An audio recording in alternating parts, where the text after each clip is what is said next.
매미나방은 여러 종류의 나무를 가리지 않고 먹어치우는 광식성 해충인데 생활권 수목의 침엽수도 가해를 하나요?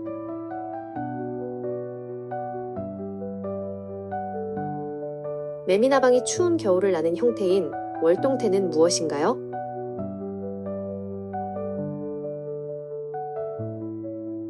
매미나방을 방지하는 방법으로 유충이 부화하기 전인 4월 이전에 행하는 가장 좋은 방제법은 무엇인가요?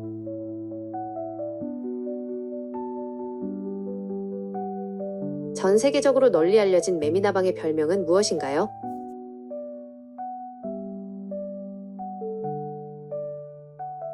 안녕하세요. 혹시 우리 동네에서 바로 우리 눈앞에서 아주 조용히 벌어지고 있는 전쟁이 있다는 거 알고 계셨나요? 네, 바로 우리들의 나무를 지키기 위한 싸움인데요. 오늘 그 보이지 않는 전쟁의 모든 것을 낱낱이 파헤쳐 보겠습니다. 봄이 오고 파릇파릇 새잎이 돋아나면 기분이 참 좋죠. 그런데 말이죠. 바로 그 순간 나무와 곤충 사이에 아주 치열한 생존 전쟁도 함께 막을 올립니다. 그렇다면 이 전쟁을 일으키는 주범은 대체 누구일까요? 우리 나무들을 심각하게 위협하는 이 침입자의 정체, 지금부터 저와 함께 하나씩 밝혀보시죠. 자, 그럼 첫 번째 섹션부터 한번 시작해 볼까요? 봄의 그 싱그러운 녹색 풍경 있잖아요. 이게 사실 해충들한테는 자, 이제 공격 시작하고 알리는 신호탄 같은 거랍니다. 좋습니다. 그럼 이제 본격적으로 수사에 들어가 보죠. 우리 나무를 공격하는 바로 그 적, 그 녀석의 이름과 얼굴을 확실하게 알아볼 시간입니다. 이 녀석의 이름은 바로 매미나방입니다. 근데 왜 하필 매미나방일까요? 신기하죠? 그 이유가 알을 가득 뺀 암컷의 배가 마치 통통한 매미처럼 보인다고 해서 붙여진 이름이래요.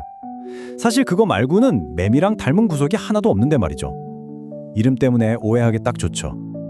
그리고 얘가 또 다른 이름도 있었어요. 한때는 집시나방이라고 불리기도 했거든요. 이건 수컷이 암컷을 찾으려고 밤낮 없이 쉴 새 없이 날아다니는 모습이 꼭 집시 같다고 해서 붙여진 별명이라고 합니다.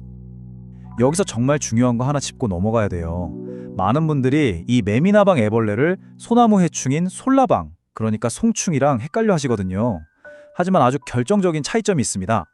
바로 등에 있는 돌기 색깔이에요. 잘 보세요. 앞쪽엔 파란색 점, 뒤쪽엔 빨간색 점이 박혀 있죠? 이것만 기억하시면 우리가 찾는 범인을 절대 헷갈릴 일이 없습니다. 그리고 꼭 조심해야 할 특징이 더 있는데요. 크기가 무려 5cm 이상으로 꽤 크고요. 무엇보다 온몸에 나 있는 털에 독성이 있어서 절대 맨손으로 만지시면 안 됩니다. 피부에 닿으면 심한 가려움증이나 두드러기를 일으킬 수 있거든요. 자, 이제 생김새는 확실히 아셨죠? 그럼 이 침입자 한 마리가 도대체 얼마나 큰 피해를 주는지 그 어마어마한 규모를 한번 들여다보겠습니다. 여기에 숫자 500이 있습니다. 이게 뭘 의미하는 숫자일까요? 바로 암컷 나방 한 마리가 한 번에 낳는 알의 개수입니다. 한번 생각해 보세요. 작년에 나방 한 마리를 그냥 지나쳤다면 내년 봄에는 무려 500마리의 애벌레 부대가 우리 나무를 공격하게 된다는 뜻이에요. 정말 엄청난 번식력이죠? 그리고 이 애벌레들의 식성은 이건 정말 상상을 초월합니다. 애벌레 한 마리가 평생 먹어치우는 잎사귀 면적이 무려 1000제곱센티미터에 달한대요. 500마리가 이걸 먹는다고 상상해보세요. 나무 하나가 순식간에 앙상한 가지만 남게 되는 건 정말 시간 문제입니다. 이 피해는 절대 나무 한 그루에서 끝나지 않습니다. 이 녀석들의 파괴력은 생각보다 훨씬 더 넓은 범위로 퍼져나가는데요. 어떻게 이게 지역사회 전체의 문제로 번지는지 한번 살펴보겠습니다. 매미나방이 특히 더 무서운 이유가 바로 이겁니다. 편식을 안 해요. 가리는 나무가 거의 없는 그야말로 잡식성이라는 거죠. 그러니까 방제가 더 어렵고 피해 범위도 걷잡을 수 없이 넓어지는 겁니다. 보세요. 이게 다 우리 아파트 단지나 집마당에서 정말 흔하게 볼 수 있는 나무들이잖아요. 예쁜 벚나무, 장미, 철쭉 같은 나무들이 전부 이 매미나방의 공격 대상이 될 수 있다는 얘기입니다. 전문가의 말을 직접 들어보면요. 이 해충은 잎이 넓은 화렵수뿐만 아니라 잎이 뾰족한 침엽수까지 가리지 않고 공격한다고 합니다.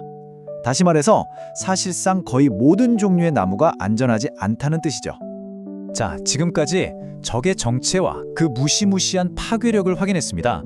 그럼 이제 가장 중요한 시간이죠. 과연 우리가 어떻게 이 전쟁에서 이길 수 있을까요? 그 방법을 알려드리겠습니다. 보통 아, 벌레니까 농약 치면 되지. 이렇게 생각하기 쉬운데요. 전문가들은 이게 한계가 있다고 지적합니다. 왜냐하면 해충들이 약에 대한 내성이 생겨서 갈수록 효과가 떨어질 수 있다는 거죠. 그렇다면 진짜 핵심은 뭘까요? 전문가들이 추천하는 가장 확실하고 효과적인 전략은 바로 우리 손에 있습니다. 네, 직접 나서는 것, 바로 물리적인 방법입니다. 방법은 놀랄 만큼 간단하고 명확합니다. 핵심은 타이밍인데요. 바로 지금, 가을과 겨울 동안에 내년 봄에 있을 대규모 공격을 미리 막는 겁니다. 나무줄기나 건물 벽에 붙어있는 저 솜털 뭉치 같은 알집을 찾아서 헤라 같은 도구로 싹 긁어내세요. 그리고 가장 중요한 거, 긁어낸 알집을 그냥 두면 안 되고 반드시 모아서 쓰레기 봉투에 버려야 합니다. 이것만 제대로 해도 내년 봄의 피해를 정말 극적으로 줄일 수 있습니다. 결국 우리 주변의 나무들은 우리의 작은 관심에 기대고 있는지도 모릅니다. 이제부터는 동네 나무를 그냥 지나치지 마시고 한 번 더 유심히 들여다봐 주세요. 당신의 나무를 지킬 이 작은 전쟁에 동참할 준비 되셨습니까?